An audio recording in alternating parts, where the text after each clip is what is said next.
Final hour overdrive continues, powered by FanDuel, bringing you everything from the opening line to the final score. Bryan Hayes, Dave Feschuk of the Toronto Star, Jamie Noodles, McLennan. We've got Raptors playing Utah at home tonight. I haven't looked at the spread on FanDuel. They got to be a favorite, probably a big favorite I haven't tonight. even looked. Well, they might be a 7-8 point favorite tonight. Utah's an elite tanking team. It's the bottom bull. That's what it is. Yes, it is. But Utah knows how to tank. They're very good at it. Utah can tank. Yeah, the Raptors, all of a sudden, they go down to Florida and they win twice. Look up the spread, Doogie. I want to find that. It may 7 or 8 may be a bit crazy, but it's got to be 4 or 5 points tonight. Wow. 4.5, 5.5 for the Raptors. Like, I haven't seen the lineup unless like Scotty's out. It's so it's locked out. So that means there's something going on with players. Then they don't know who's playing tonight. If FanDuel's taking it off the board, then that. What is it? 3.5. 5.5. 5.5. Doogie's holding half of his button, so I can only hear and a half. Like, what'd you say, Doogie? And a half. Pardon, Doogie? What is and going on here? 5.5. So the Raptors are a 5.5 point favorite tonight. I mean, that's against the worst team in the Western Conference. Yeah. They've got 15 wins. That's probably appropriate. I might lay the points, man. I think the Raptors might win tonight by double digits. Even if Darko doesn't play anybody down the stretch, which has been his habit lately. Jacoby Walter will hit big shots. That's right. Doesn't matter who it is. They're going to find a way to win a game. That was something else. It's tough. You can't jump on the kid because he's a rookie. It's the biggest moment of his young career. And he hit it, too. And he hits the shot. But you're like, I drew up a play for Jacoby Walter thinking he'd miss that shot. You can't ask the players to tank, man. No, you cannot ask the players to tank. No, you can't. And you see, Vladimir Guerrero was doing an interview with Spanish media and said, I was looking for the same amount of years as Juan Soto, so 15 years, but less money. Way less money. At least $100 million less. I mean, it kind of sounds like this guy was looking for like a 15-year deal, like $600 million. Yeah. 15 at 40 a year. And I get why the Jays are like, I get it. Like, they should have never been in this position. Never. No. And listen, if he gets it from Boston, then that's the price, and maybe you should have paid it. But he's a first baseman. He'll be a DH for the last 10 years of his career. No doubt about it. And, like, 15 years, 600. This is one of those, if I had have told you a year or two ago, you'd say, are you insane?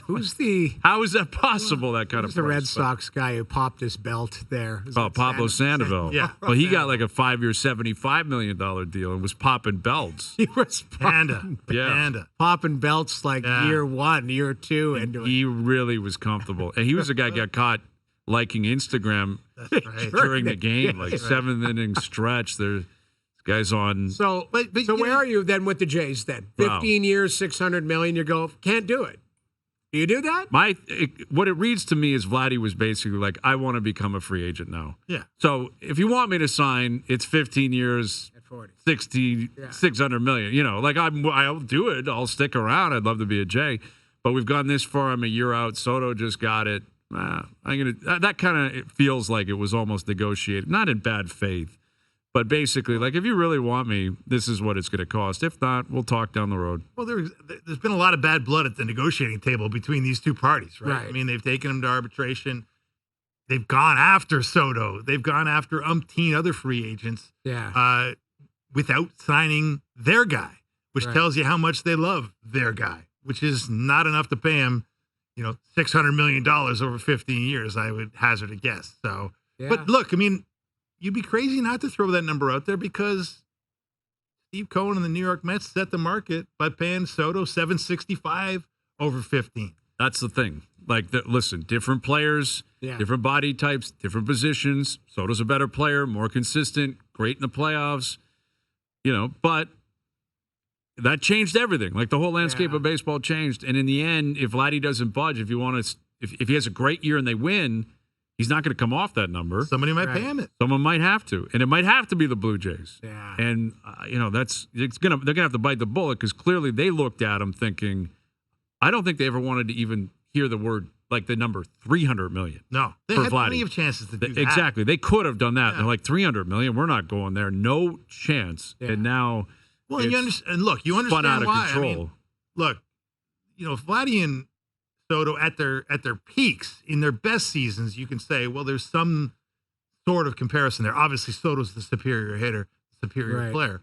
But Vladdy's been a much more inconsistent player than Juan Soto. Yeah. Right? And he's had those down years that make you go, wait a second. Is there a trade this year where you could do and I know we're going to talk hockey or whatever, but you could do the Norris for Cozens, like you could do is that what the Blue Jays would look at with Vladdy and That's go, an interesting somebody question. out there that we'll pay the $400 or $500 million to who just has a little bit more consistency in his game and is like maybe that's what they do is look at this year and go, we feel comfortable spending $400 or $500 million on player X instead of Vladdy. It's possible. I don't know who that guy is that's out there that's looking for that. Is it more likely that they decide instead of spending all that money on Vladdy, if they have it available to them, do they spread it out a little bit? I don't know, but you knew this was coming. It's going to get out, and I would guess at some point the Jays will leak what they were willing to offer. Someone will find out exactly what was kind of on the table. Right. They haven't even played games yet, and we're already here with kind of Vladdy popping off about what he was looking for. And anyway, Best Bets powered by FanDuel later in the hour. Mike Johnson coming up. I think Johnny, is he calling in? Is that the plan with Johnny? I don't know. But yeah, the Leafs made a couple of moves today. Scott Laughton coming in from Philly, and he's got this year and next on his deal, and Brandon Carlo coming in from Boston. Now, for Laughton, it's a first-round pick, top 10 protected, and what else was in that deal? Now I'm blanking. I had it. Well, that's the problem is there's been so many trades in front of us. There was trades leaking in.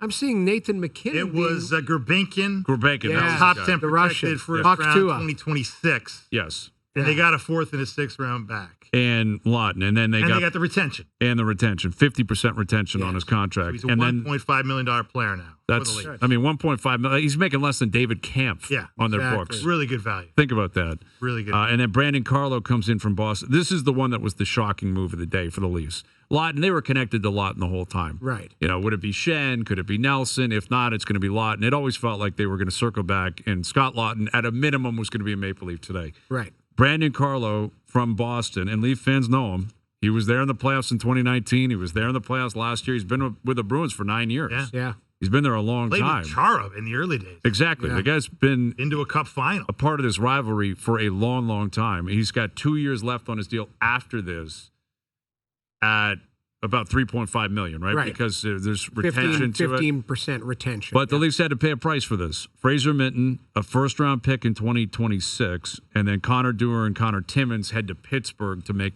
all of the numbers work. But Fraser Minton and a first, basically what it shakes down to, I think if you're a Leaf fan, Fraser Minton and 2 first-round picks out the door for Scott Laughton and Brandon Carlo. Here's Mike Johnson, our TSN hockey analyst. When I break it down like that, Johnny, especially when you consider there's term left on both their deals and the price is not exorbitant whatsoever for either guy. Carlo, Laughton, at those prices for years to come, how do you think Brad Treliving and company ended up doing today? Pretty good. I mean, that's the cost of doing business, right? Like the first hurt, obviously, but they're going to be late first. Toronto's 4th or 5th or 6th in the league. You want retention, that's going to cost you draft capital, so maybe those seconds become first because they get retention on those guys. The fact that they have term does set them up well. All of a sudden, Hayes, you outlined it on the show today, the defense are sort of locked in for the next couple of years for the Toronto Maple Leafs in a good way, where they have important pieces under cost control certainty on the back end. And they're going to be here beyond just a rental. So, if you had to give up one of the 3 top prospects, Fraser Minton, Ethan Cowan, or Danforth, one of the, however you prioritize those guys, they obviously prioritize probably Cowan and the defenseman over Minton. Minton's a good player. You don't like losing him. He's going to be in the NHL for a really long time.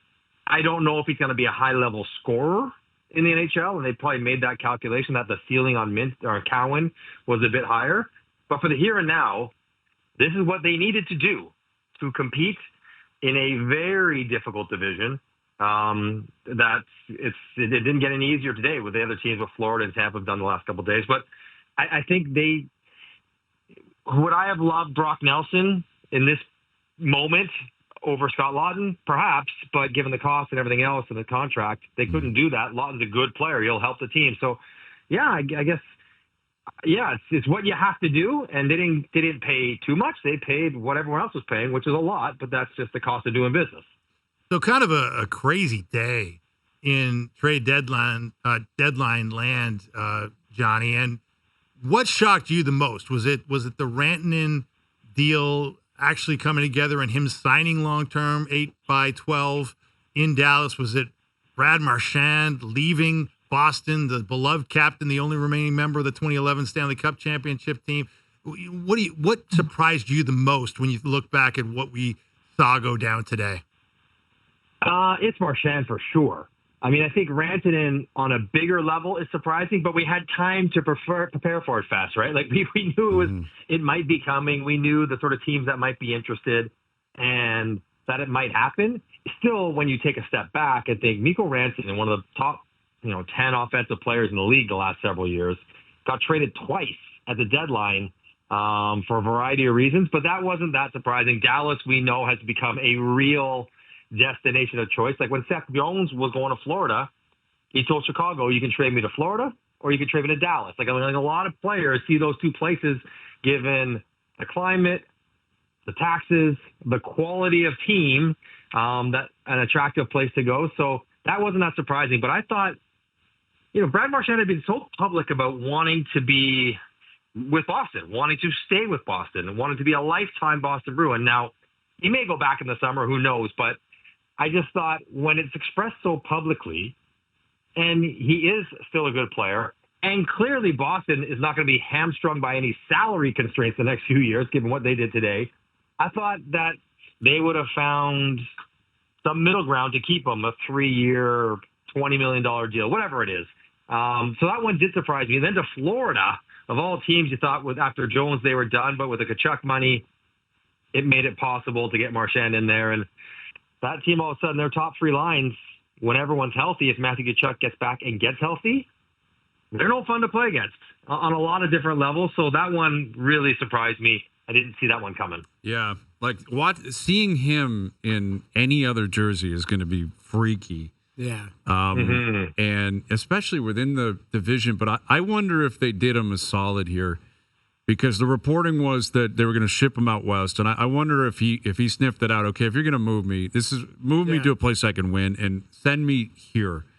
Because, Florida, it just feels like the idea of Tkachuk, Matthew Tkachuk, if he gets back to 100%, Tkachuk, Bennett, Marchand on the same team is just gross. Yeah. Like, it's really going to be agitating to watch them and play. those guys played together recently, Marchand and Bennett. Like, wasn't that long ago that Bennett literally knocked him out? Laid him out punch. with a pretty greasy forearm. It was a greasy, egregious, punch in the jaw. Yeah. I mean, forearm. It wasn't like a forearm. Like, it was a punch. No, it was a punch.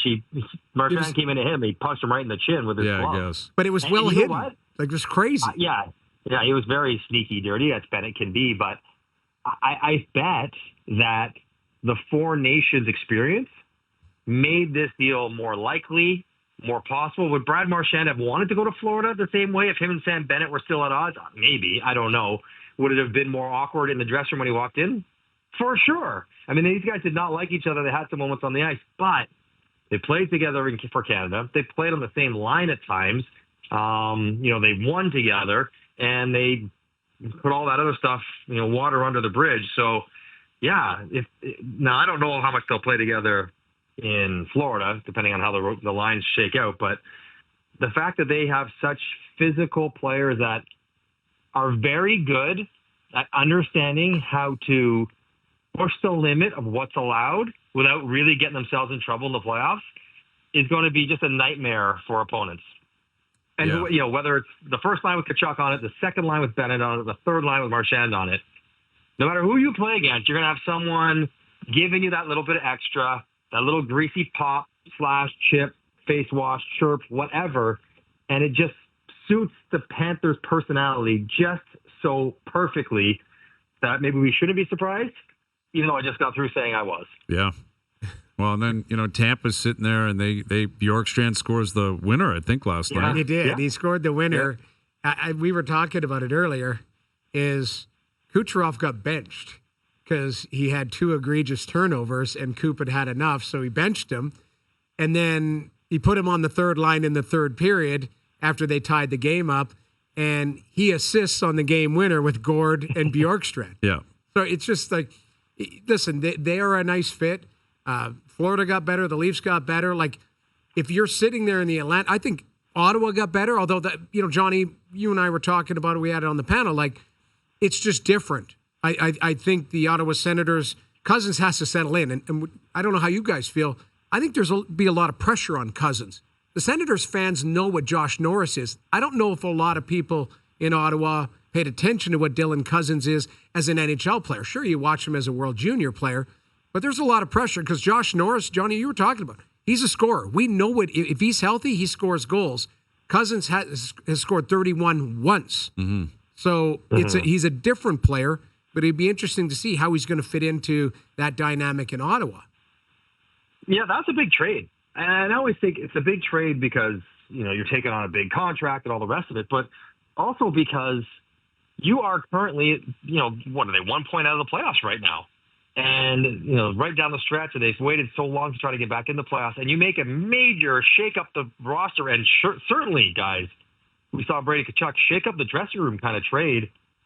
And long term, I understand exactly why Steve Staios would do that. But just in the short term, like, you can't have a 3-game mourning period for the dressing room because Josh Norris isn't there. You can't have 10 days of Dylan Cozens getting settled or feeling the heat or whatever. Like, they got to get up and running right away. So in that sense, it's an aggressive move by Staios. But yeah, I think that's a good decision for the future. But the Atlantic and the Central are very similar in that there are 3 teams that are so good. And any one of those 3 teams in either division could easily, I say that knowing that Toronto hasn't done much in the playoffs, but would it stun anyone if Toronto somehow, if they won the division, that they won the first round, grinded through a second round, then it's not out of the question that any of those 6 teams in either of those divisions could make the Stanley Cup final. Mm-hmm. But because they're in the same division, guaranteed 2 of them are going home in the first round. It's like, you imagine Dallas and Colorado playing the first round, which is the likely outcome of the Central. Those storylines, ranting it back there, all the changes that Colorado's made, like, those are huge teams. Someone going home the first round. It's going to be, the first round is going to be just crazy. Wild. Oh, it'll be incredible. With Mike Johnson.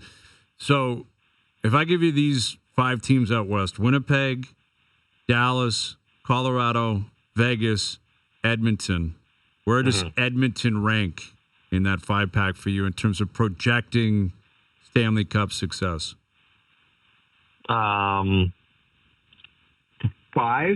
They're number 4, 5. 5. Wow. Yeah. Okay. Yeah. And Hayes, like, I had Edmonton on my, well, you don't remember, but I had Edmonton on my preseason Stanley Cup winner. They were my team. You weren't alone. And midway through, you asked me to go off them. I said, no, I'm staying with them.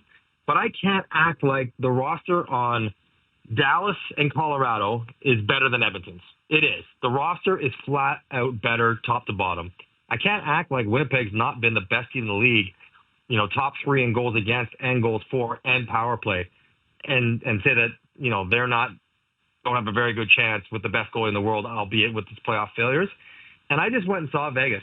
Vegas is funny. We could even say this about Vegas. No one is talking about Vegas at all this year, and they are a good team, deep and physical, and underlying metrics are so strong. So yeah, like, I get Edmonton has maybe the 2 best players out of all those teams. Maybe not with Nathan McKinnon and Cale Makar, but they have, those guys. And I like Wallman that won the back end, but I don't know. The thing that Edmonton has going for them is the Pacific, right? Right. Like, they're probably going to come second, whether it's LA again or somehow Calgary jumps up and gets there. They'll have at least a better path to the second round, which is one step in that journey. But if I looked at rosters, I would put Edmonton 4th or 5th, and chances of getting the Stanley Cup final or winning it 4th or 5th in that group. Oh, man. Well, that's quite a comment. Where do you have Maisie? Where would you put him? I probably wouldn't argue against that, Johnny. I really would. I think I argued against it just because of the 2 players. Like, I think who would you put them ahead of? Well, okay, so I had him. Winnipeg playoff success withstanding. I think they're ahead of Winnipeg just because who's going to shut down those two guys. Like that's puts him to 4 for me. And then, Colorado, I think, is ahead of them. That's just because of Makar and McKinnon. But everybody else, Dallas's right side on the D, I don't like them. Mm-hmm. They've got Lyubushkin playing on there. To me, that's where I thought Dallas has made some great moves, and I like their depth. But my trust level. So to me, I think Colorado's ahead of Edmonton, but I think everybody else, Edmonton would be on par or better. That was where I went. Man, but tell you what, those two guys, and we know they're capable of it, Noodles. Yeah. They would have to do so much to counteract the offensive depth of Dallas.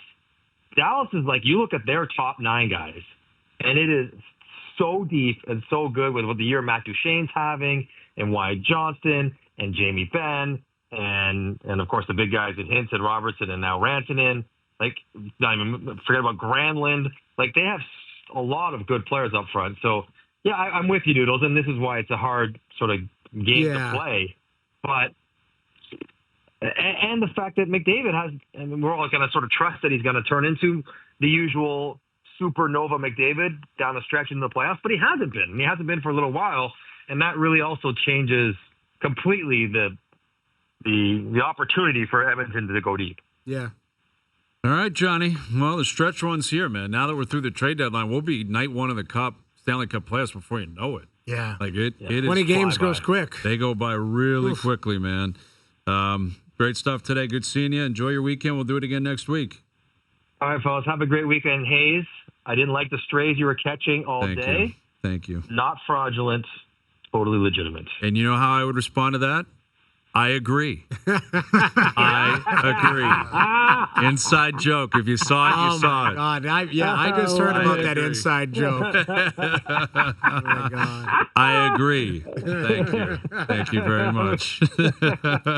Thank you, Johnny. Have a good weekend. All right. There's Mike Johnson, our TSN hockey analyst, joining us here on the Maple Toyota Hotline. But the other thing, too, you're talking about is there's going to be, out of the 9 that we defined, there's going to be 2 or 3 that going home in the first round. Oh, yeah. Every year that's the case. Like every year we come in Colorado, here. Dallas. Right. Like one of them not making out. And 2 of Toronto, Florida, Tampa are playing against each other. And 2 of Winnipeg, Dallas, Colorado, I think, unless Minnesota finds a way to get in there. Right. It kind of feels like. We could be talking 9, you go 9 to 5 very quick. Yes. Like absolutely. in 10 days. For sure. And then, the potential for a team to stumble. Like injuries, stumbles. We don't know. Exactly. That's the other thing, too. Mika Rantanen didn't hit the ground running in Carolina. Exactly. What's to make you think he's going to hit the ground running in Dallas? It's not a guarantee. Well, it's not playing with Nate McKinnon anymore. To me, this is on him now. Because he chose to, listen, I don't like my setting in Carolina. I'm choosing the trade to Dallas. He has to make it work. Absolutely. And I think he will there. Midnight tonight is the $1.6 million bonus prize deadline in the Princess Margaret Home Lottery. Don't miss your chance to win the downtown Toronto condo plus $50,000 cash. The condo is located at Toronto's vibrant harbor front with stunning waterfront views and a host of amazing amenities. You'll be in to win the $9 million grand prize. So the Oakville show home plus $500,000 cash, Princess Margaret's biggest prize ever. Do not wait. The $1.6 million bonus prize deadline is midnight tonight. Dream of brighter tomorrows. Buy your tickets now at princessmargaretlotto.com. All right, we'll come back and revisit our chat with the Maple Leaf GM. At least we're active today. Scott Laughton, come on down. Brandon Carlo, come on down. So you get a third-line center and a right shot, top 4 defenseman, both acquired by the Leafs today. We'll get to our best bets later in the hour. Overdrive continues. TSN 1050 and on TSN Plus. Mail It In Friday brought to you by Boston Pizza, Canada's favorite sports bar. Enjoy $15 lunch at BP where you get an entree, a side, and a drink, and you'll get it all in 20 minutes or less. A fast lunch doesn't have to be fast food. See you for a $15 fast lunch at your local Boston Pizza. I'm sure Brad Treliving would love a Boston Pizza. Yes. Right? Sure, he's been in that restaurant more than any other restaurant ever in the history of his life. 100%. Boston Pizza. Got a few family ties. Yeah, his dad. I mean, it's pretty amazing, though. Absolutely. It never gets brought up. right? Like that Oh, comes listen. from the Treliving. Wasn't that his opening press conference? He said he couldn't even deliver pizzas. That's why he's in the hockey business. So. Yeah, he's It's a good line. well-spoken. Well, he's been in the hockey business for a long time. Yeah. And he was a pretty good player. In I his played day, and, a few junior games with him in Spokane, Washington. Did you? Yeah, Spokane Chiefs. yeah, there you go. Well, we caught up with him earlier this afternoon, and because he's down in Denver, you threw out the idea of going to P.F. Chang's. That's where they should have That's had your their go-to meetings. place. P.F. Chang's, for sure. It's Right. a great place. Mongoli beef. You got the lemon chicken. Oh, there's great So opportunity good. down there. Orange Great chicken. opportunity. And Yeah. we began by asking Brad, like, why not P.F. Chang's? And if not, where were you? What are you doing down in Denver on Trade Center? Well, I would have liked to have been in the P.F. Chang's there with noodles. Yeah. But, we were hunkered down here at the hotel. So yeah, busy day. Absolutely. Well, let's go through the acquisitions. I guess we'll go in chronological order. You bring in Scott Laughton. He's an Oakville guy. He's got a year left on his deal after this. They retain 50% of the deal in terms of his cap hit. Third line center. I know you guys obviously went out and acquired it. The whole city, the whole fan base have been talking about it for a long time. Why was it important to make this acquisition, and why do you think Scott Laughton's the right guy for it? Well, a number of things. I think, the first thing, as you said, I mean, he's a Toronto kid. And that's not the reason to bring him back here, but I've been watching Scott since he was playing in Oshawa. And the first thing that everybody talks about when it comes to Scott is just such a character guy. Yeah, I remember him, like I said, in junior, he's the captain of his junior team. Just the way people that have played with him, coached him, worked with him, just the highest level of character, very competitive guy. I think he just brings a lot of depth to the center ice position. As you said, it's an area we've tried to look at for a while now. And, even coming into this deadline, you saw, there wasn't a lot of centers available. I think this is the first deadline for, in recent memory where, there's a lot of teams going into the night before and 2 nights before the deadline where, they could have gone either way in terms of declaring whether they were, buying or selling. So trying to get a sense of what was going to be available in the market, and especially at the center position. It's a premier position. There's versatility in his game. He can kill penalties. He's got some bite to his game. So there's, to me, there's not much not to like about Scott. And I can tell you, here's a guy who, you listen to some of the words that were spoken about him in Philly when he left there, and the impact he had. And, it's an emotional baseball. I mean, this guy's been a Flyer his whole career, but he got emotional on the phone talking to him today, coming home, being a Leaf, what it means to him. So it was exciting to add him, and I'm looking forward to seeing him join the group here tomorrow or tonight. So, yeah, you guys in Colorado, you're playing the Avalanche tomorrow night. I made the mistake of asking your head coach if he has an idea of what that Game 1 roster will look like in the playoffs. He shot me down pretty quickly last week, and so we're taking it day by day. But, as a manager, you have to be thinking, okay, this is how we can piece it together, and then Craig will, I guess, take it from there. And as it currently stands, you got Austin, John Tavares, Scott Laughton. I'm guessing David Camp is your fourth-line center. Like, when you look at that four-pack up the middle and now the options that could go to the wing, how do you feel about your depth today as we creep closer towards the playoffs up front? Well, Brian, you're always greedy. You always want more. Yeah. And so we were trying to navigate that. But to me, the object was you're trying to get as many good players as you can. I think we're a better team today than we were a day ago. I like our depth in the middle, but not just those four guys. The ability. I always think it's important to have 7 centers or 7 guys that can play the middle. It's such an important position. You're going to have injuries. Having guys that can move off the wall to the middle of the ice is critical. And we've got that now. We've got and can do the different jobs. Right. We needed to take some we needed to take a little bit of weight off guys on the penalty kill, where I think Scott can help there. Any key situations, some defensive zone face-offs, some of the heavy lifting there matchup-wise. So, like I said, I like the look of it better today. I like the look today better than I did yesterday. And as you said, some versatility. The guys can sort of move back and forth. And as you know, we still got 20 plus games to go, and it's still a grind at the end of the year. So having that depth, I think, is important. So you made the depth addition on the forward side, Brad, and now you also made a depth addition and more than that on the defensive side. What sort of was the defenseman market like, and how did you end up arriving at Brandon Carlo? Well, the market was, it was a tight market. It was, as I said, earlier, trying to determine, who's in and who's out and who's available, and then those premier positions, not to put the wingers down, but the center iceman and then those right shot D are, they're hard to find, and you could tell by the limited product that prices were as good on the sellers. When there's limited product, you can charge what you want to charge and see if people want to buy. And Brandon's been a guy, obviously we've been aware of him and been a fan of his for a long time. I think he's been, and again, you talk to the Boston people, I think he's been maybe they've had great success in Boston over his tenure there, and maybe not the sexiest name, but I think he's been a big part of that success.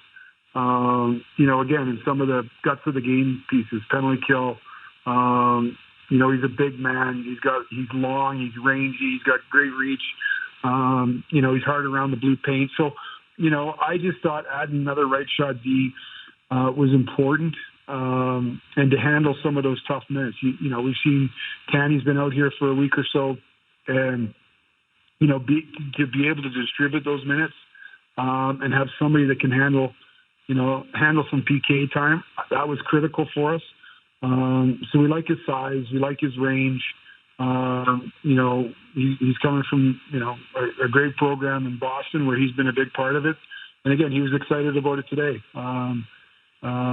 It's a switch for him. I said, I like the look of him already in the blue jersey than that black and gold thing he's had on. So, but real good. We were happy to get him. It was a grind, but we were happy to bring him aboard. With Brad Treliving, GM of the Leafs, Avs tomorrow night. Now you look at it. You've been here for about a year and a half, 2 years. You have Morgan Riley on term, Chris Tanev on term, Jake McCabe on term, Brandon Carlo on term, Oliver Ekman-Larsson on term. 5 veterans, 5 guys with multiple years on their deals. How beneficial is that for you as a GM to know that you have that locked in? You don't have any rentals currently in terms of those top 5 defensemen for you. What does that open up for you in the future, knowing that you guys have all these players locked in? Well, it's important, and especially today. Listen, I've said it publicly before. I prefer when you're out spending assets. And listen, we were shopping in the rental market leading up to the deadline. We were shopping into the last 2 days. But you always prefer, you pay a price and you don't like to see it walk out the door, a few months later. So the fact that we've got, an experienced blue line, one of the things when we came in here, we wanted to add some length to the blue line. I think there's lots of versatility there. You got some guys, some lefties that can play on the right. It's a veteran group. They all kind of do some different jobs. I think when we, a lot of time we put into, looking at how potential pairings would go and speaking a lot with Chief. And I think you've got puck movers, you got some guys that can defend hard. So, but having that cost certainty and having those defensemen, especially, the big thing with term is we're living in a rising cap era, and so when you can get those numbers locked in, the only day more difficult than the deadline day is July 1, and so when you're not out there shopping for defensemen, shopping for veteran defensemen, shopping for right shot defensemen on July 1. That was a big part of what we tried to accomplish here today. And like I said, excited about that group. Tree, in your press conference, you talked about the human element, right? Guys that are going out. You thanked guys for their service with the organization. Now that you get through the deadline, do you address the troops? You go into the room and have a conversation, hey, this is what we're doing. Now we're trying to, continue to build the program for something special. Or do you allow Chief to have that conversation, or is it a combination of both of you? Yeah, I'll go down there tomorrow. Like the way we were set up here today, I was at the hotel when the guys were skating. But yeah, I try to limit my time down there. They don't need to see me down there a whole lot. But I'm going to talk to them tomorrow. This is our group now. This is, I felt the group, it was my responsibility to add to the group. They deserve it. I thought we had areas that we needed to upgrade in. Like I said, you're always greedy. You always want more. You never know how it's going to flow, but this is the group that we're going to jump into the fight with here, starting tomorrow night. So, and I think there's, as you know, Noodles, the other part of it is, the team, the deadline is a difficult time because everybody's sort of wondering as a player, and we lose sight of that human part of it. And I know, you guys do such a great job, and there's, up in Canada, there's not much coverage of the deadline. But, been here all day, Tree. We're as tired as you are. Uncle. I mean, we had a TV on like Uncle. And, but the other part of it is, as exciting as it is, and that's part of our job. Hey, we all sign up for it. This isn't something that we should feel sorry for, but a lot of guys get uprooted today, right? Like guys are getting on planes away from families and all those things. And again, I'm not asking for anybody to feel sorry for them, but I think it's important that, we understand that too. So today we're excited about bringing a couple good players in, but we said goodbye to some good guys today who, they're packing up their stuff and jumping on a bird and their lights kind of got turned on its ear. So I think it's important that if things need to be handled the right way. Two good young players. Fraser Minton, who I think is going to be a terrific NHL player, and Nikita Gervenkin, who we got to see in the Leafs uniform here throughout the year. Those are tough. But when you're looking to add your team, you got to give to get. And but I'll go in tomorrow, Noodles, and you always want to give the guys something. I think as you go in that deadline, the guys aren't stupid. They're looking around them and seeing where the competition's at. So you got to be focused on not just doing something to do something, but we tried to, kind of be focused and disciplined on attacking some areas that we thought we need to attack. But you always feel a little bit better when you can give the guys a little help the rest of the way.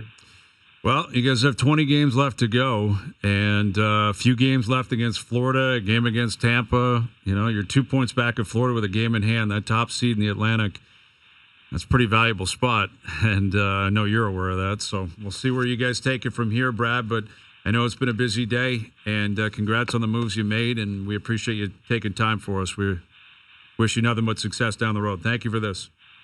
All right, guys. Good chatting with you. There he is, Brad Treliving, joining us here on Mail It In Friday, brought to you by Boston Pizza, Canada's favorite sports bar. Enjoy $15 lunch at BP, where you get an entree, a side, and a drink, and you'll get it all in 20 minutes or less. So fast lunch doesn't have to be fast food. See you for a $15 fast lunch at your local Boston Pizza. Well, Leafs in Colorado tomorrow. Looking for a response. It was ugly in Vegas. Yeah, a couple of nights ago. And teams have been shaken up. I think the best thing that these teams can do or players can do now is just go play hockey. Yeah. Because now it's over. Now it's about, okay, stretch run, playoff time. What are we doing here? You'll have new players filter in, and you got to get some chemistry going, all of that type of stuff. But now it's like, okay, this is the team for the rest of the year. Now it's about getting points, staying healthy, all of that fun stuff. And really, this is when hockey gets fun. Yeah, that's the beauty of it, right?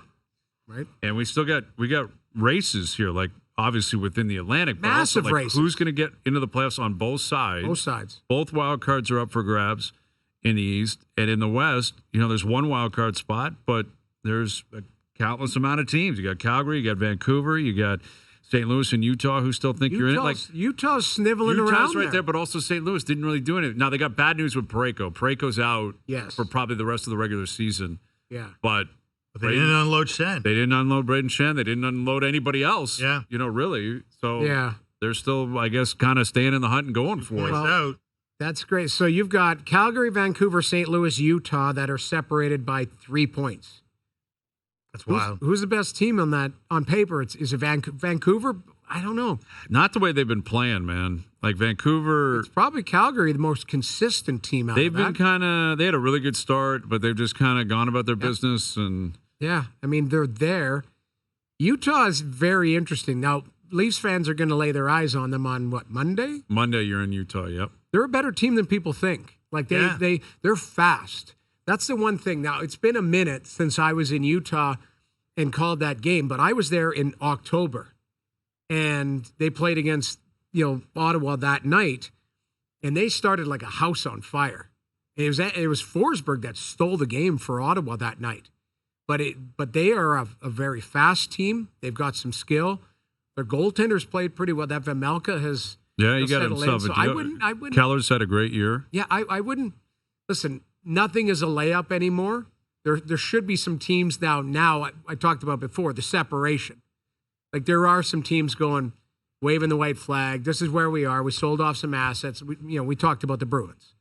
Now the Bruins got some decent players too. That Middlestad going the other way. He's a young player. Yeah, he's younger. And he's on his third team, but they still have Swayman and Pasternak. That's the whole thing in Boston. Like they're going to try to retool here. You still have McAvoy. Yeah. You've got Pasternak.